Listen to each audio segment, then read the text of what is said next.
Good morning, everybody. We are back for day 6 of our primal reset. I'm out here in the garden right now, and you may or may not be able to hear the 1,000+ birds chirping. It is a beautiful day. I'm excited to share my absolute #1 favorite exercise for health and strength, and that is the squat hang. And I'm going to show you all kinds of cool variations. The bottom line is this: if you're not doing this for 5 minutes a day and your shoulders are kind of achy and you have some little tweaks, then you're just not really trying hard enough. I mean, this takes no effort whatsoever, but it is one of the best things you can do for your shoulders, neck, spine, hips, all that good stuff. So without further ado, let's get right into it. This is huge. All right. Sometimes it's easy for us to forget that we're actually monkeys with minds, and that's something that's pretty near the top of my awareness most of the time. And we just don't have an opportunity to hang very much, which is really quite tragic, I think. It's really unfortunate. I mean, I have a full-on jungle gym in my backyard, but the reality is that most living habitats for human beings are just very let's just say they're not really conducive to health, strength, or fun. So if your living space looks like a monkey habitat, you're probably off to a much better start in terms of just laying the good foundation and stacking the deck in your favor. Anyway, so here's the deal. Monkeys brachiate. Brachiate's a fancy way for saying hang by your arms. And you can do this in a passive way or in a more active way. And gosh, I've been coaching people for 15 years, and I've had a lot of people hang from a bar with their feet off the ground. But the thing that has really helped is to build up volume with the feet on the ground in this squat hang. And you know, my butt's off the ground. I have all this ability to adjust my positioning and really focus on that good breathing while I'm in that position. So first thing I'm going to go over, just a couple different grips.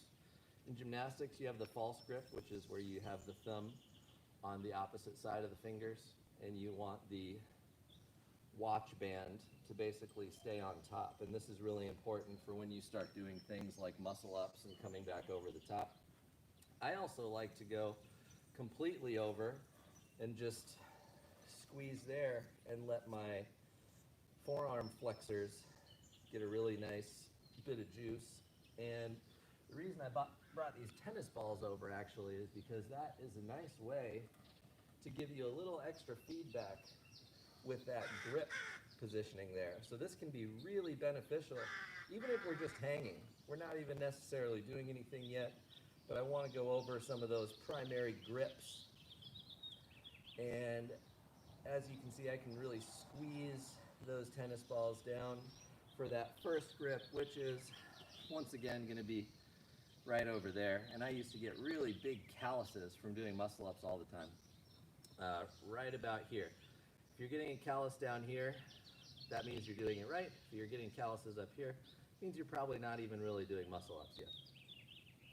All right, so then we're moving down the chain. So we're going to go middle of the palm, squeezing down like so, and then we're going to eventually come all the way down to just the fingertips. And what I like to do is let them come out nice and wide all the way, and I'll actually use my finger flexors and move this here. You know, if you don't have one of those grippers, this will pretty much get the job done as well. And I would be surprised if you could do 20 of those, honestly. It's pretty tough. All right, moving on. We have the breathing next, which is huge, and I'm going to go over 2 specific things with breathing this morning. Number 1 is breathing into your new range of motion. It's really interesting. There are kind of 2 spectrums. There's the camp that thinks mobility training is not really all that important, you know, just squat and deadlift heavy. And then on the other hand, you have this idea that you have to be an acrobat in order to have healthy joints, which also doesn't make sense. And I just remember the phrase, don't be greedy for more range of motion. So when it comes to range of motion, you want to be able to get there, breathe there, and then really be able to contract and create torque multi-directionally in that new range of motion. And that's good proof that you've truly owned that range. So with the breathing, we can do a couple different things here. For starters, just this squat hang position is like magic manna for your whole body. You're getting a nice spinal decompression, you're getting that nice decompression in the shoulders. There's a whole book written by this doctor how hanging for 1 minute and doing arm circles is all you ever need to do. And he's very convinced, and there are even scientific studies they've done where this was super effective. Don't believe anything I say, just go try it yourself. So anyway, we're going to use the breathing to help us out. So while we're in this nice extended position, we'll do a few relaxed breaths, and then what we're going to do while we're in this nice extended stretched out position is we're going to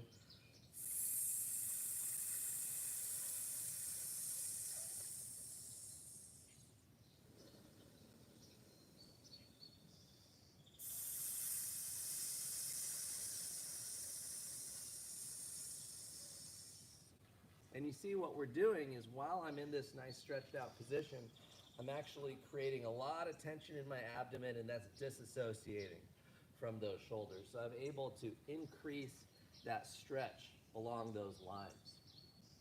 All right, so the next thing we're going to do, we have our relaxed breathing, we have our high tension breathing, which is really a way to boost the contraction of the muscles that are responsible for exhaling and your core muscles, which is going to help loosen everything up. And then we also have the idea of the dynamic movements actually here. And I want to kind of highlight one main point here when you start doing these pulls, because part of the reason I love the rings is you just have all these different angles that you want to be able to create tension in. And there's no there's no always, or there's never an always. It's kind of funny, right? The idea when you do a pull or when you exert, sometimes people say, oh, you should always exhale on exertion, like a punch. Maybe. Or maybe it should match what you're doing with your body. So when I do my pulls, for example, I'll just show you one of my favorites, kind of a teaser to primal athleticism, where you come reach over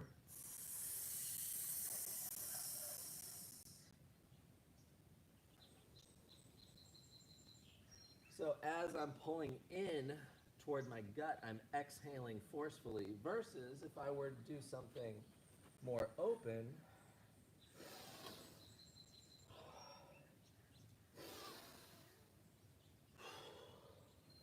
so I'm actually synchronizing my breathing with the movement that I'm doing rather than just simply doing what I've been told. And I guess I just have always had a bit of a problem with just plain old doing what I'm told. Maybe that explains a lot of the trouble I've gotten into. That might be a bigger topic for another day. Anyway, so we have our synced up breathing, and then the other thing to keep in mind is that you're going to have a lot of opportunities to clean up your movement by disassociating different parts. And this middle range here is absolute magic. That's where you're going to be able to create the most torque and tension. And you want to be able to hit all these different ranges and still be able to create a really nice, healthy amount of tension. And, you know, here's the deal. I bet a lot of people who could do 10 pull-ups would totally struggle to do some of the basic drills that I give people while their feet are still on the ground.